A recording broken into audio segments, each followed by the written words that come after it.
What did they do? That was a bit weird. That was out of tune.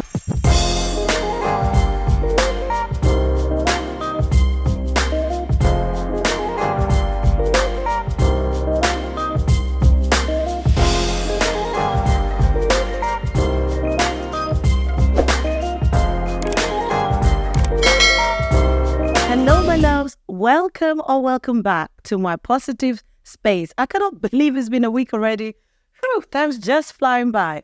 If you're new to this channel, my name is Iraya, aka Mrs. A.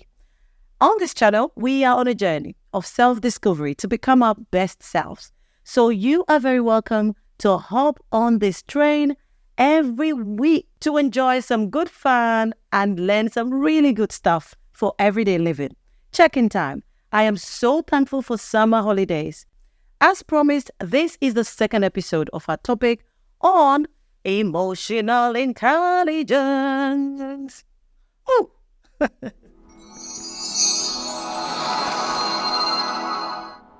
I can actually see that this will carry on again because there is so much to talk about, and I cannot fit all of it into this vlog. So today I'm going to look at some characteristics that show a lack of emotional intelligence in us, so that when you happen to fall into that trap, you can identify it and use strategies to turn things around in order to lead a more sane and wahala-free life. If you don't understand wahala, where are my Nigerians at?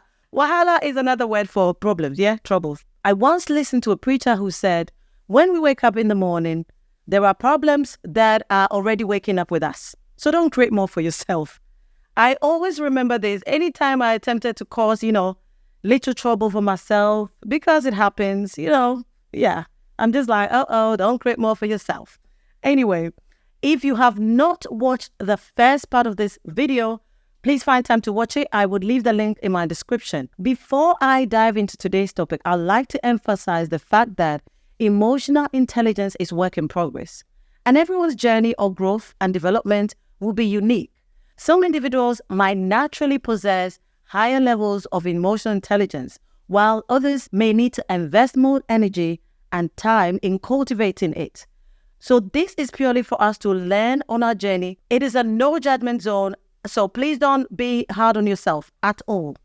If anything, it should be a moment of reflection to see which areas you can, work on just to make things better for you. So here are 6 traits that shows a lack of emotional intelligence. Number 1, when you have a low emotional intelligence, you're likely to have regular emotional outbursts that are usually out of proportion to the situation at hand.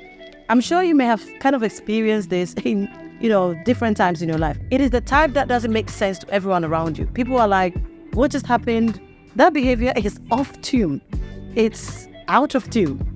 Number 2, another trait that shows a lack of emotional intelligence is having difficulty to consider other people's feelings or even what they have to say. It's all about you. You have blocked out how people feel. You don't want to know, simply not interested. So what happens is you end up magnifying your feelings beyond what it really is, because that is all you are interested in. That's all you want to see. That's all you want to hear. On the other hand, where emotional intelligence is present, you are sensitive to the feelings of others and you are considerate. Brace yourself for what I am about to say. People with low emotional intelligence are more susceptible to cheating on their partners because they are unable to control their impulsive feelings and behaviors at a particular time. They are emotionally unaware of what is happening, hence they don't manage those emotions in a healthy way, which leads to them making wrong choices.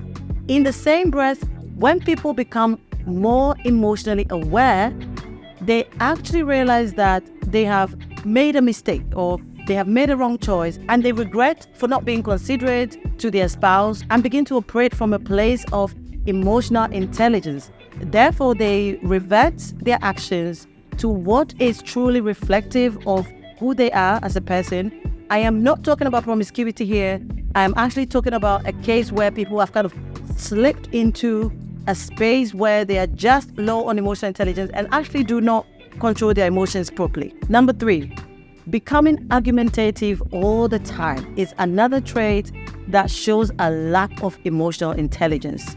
We can sometimes get argumentative because, sometimes you got to bring your point across and all of that. That's good. But when you're constantly doing it, you have to mask or cover things by arguing your way through and through so that you can avoid owning up to anything. So on the flip side, if you have the habit of putting your hand up when you know that you are at fault, then it's actually a good sign that you are operating from a place of emotional intelligence.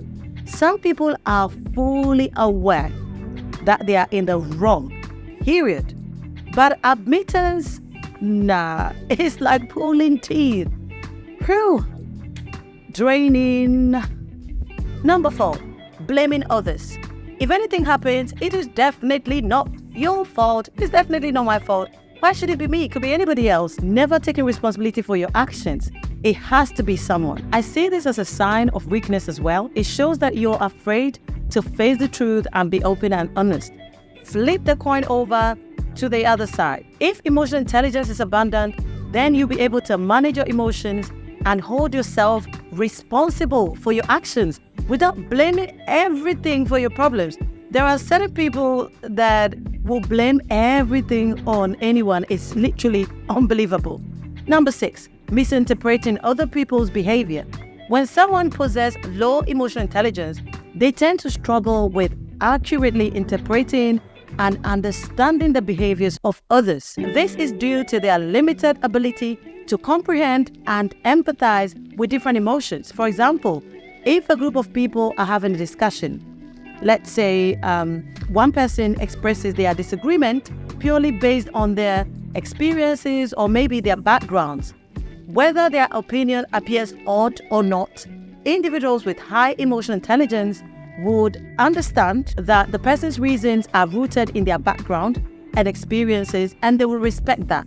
It doesn't mean that they agree to it, but they're just going to respect the person's right to express their opinions. However, someone lacking emotional intelligence may misconstrue the differing viewpoint as a personal attack and get offended, become dismissive and defensive, creating some kind of awkward moments and uncomfortable situations for everyone, basically ruining the constructive dialogue that could have possibly happened. Awkward moments.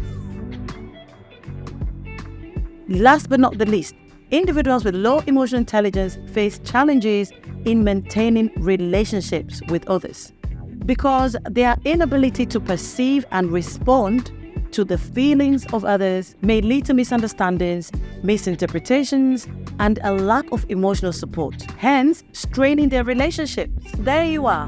We can all look at these traits and use it as a starting point to identify how much emotionally intelligent we are or how emotionally intelligent the people around us are.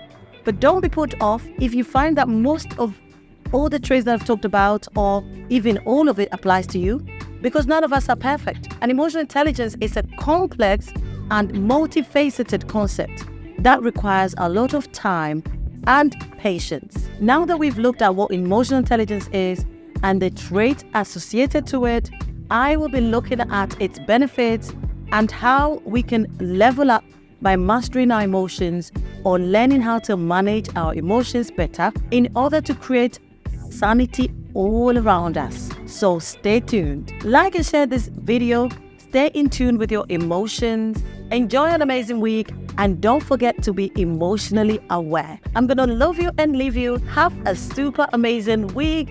And thank you so much for tuning in. Adios. Au revoir. Bye.